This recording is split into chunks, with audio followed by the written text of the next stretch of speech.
Hi everyone, it's me Spring, the fiber enthusiast, and welcome to my channel. Today's tutorial is going to be a knit stitch tutorial. This is called the ant egg stitch. Now, I did do a few rows of garter and a few rows of stockinette on both ends. This section in the center is what I am showing you today. You can see that it is textured. And the way that it's done, it's textured so that way it goes at an angle. So this would be really neat. Let's look at the back side real quick. We have some carried yarn. You can see it right here. So we will be slipping some stitches as we go, but that will give you an idea.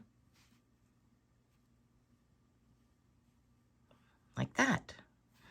All right, so let's go ahead and get started. Your multiples is multiples of 4. And this is only a 4-row repeat. Woohoo! Super, super easy, right? All right, so I did a little bit of a couple rows of knit and then some stockinette there just to get us a little swatch going. Now let's begin with row 1. Now, I cast on 2, 4, 6, 8, 10, 12, 14, 16 stitches. Again, this is multiples of 4. Row 1, we begin with knitting 2. So knit your first 2 stitches, 1 and 2, and then slip purlwise your next 2. And that is your repeat. Knit 2, slip 2, knit 2, slip 2, knit 2, slip 2. And that's it for row 1. Turn your work over and let's do row 2.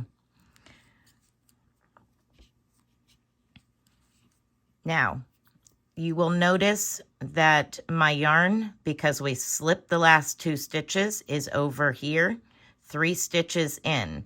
So you have to be cautious when you purl that first stitch that you don't purl it too tight and bunch those up together. You want to make sure and leave room when you purl the stitches. Those first 2 stitches, you want to make sure that it's not tight. Okay, so I'm going to start row 2. Row 2 is purl 2, knit 2. And that's your repeat. So I'm going to purl the first 2, but again, I want to make sure I don't make it too tight. So that's the first one and the second one. And then knit 2. 1 and 2. Purl 2, and you're purling the stitches under this carried yarn. See how it's carried right there where we slipped them? You're going to be purling those slipped stitches. Knit 2, 1, 2, purl 2, 1 and 2. Continue that repeat.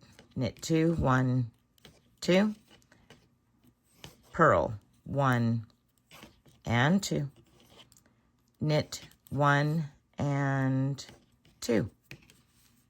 Turn your work over and let's do row 3. Row 3 starts with slipping the first 2 stitches. So slip those first 2 stitches as if to purl, knit 2. And that's your repeat to the end of the row. Slip 2, knit 2. Slip 2, knit 2. Slip 2, knit 2.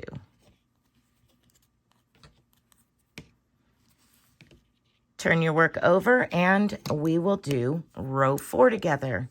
Row 4, you're simply going to knit 2, purl 2. So knit your first 2 stitches, purl your second 2. And that is your repeat to the end of the row.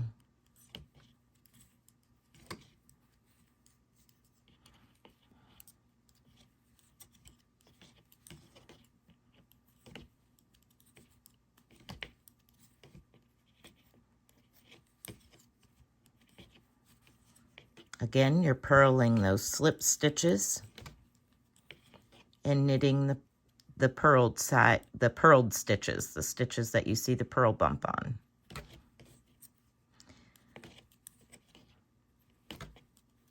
And purl.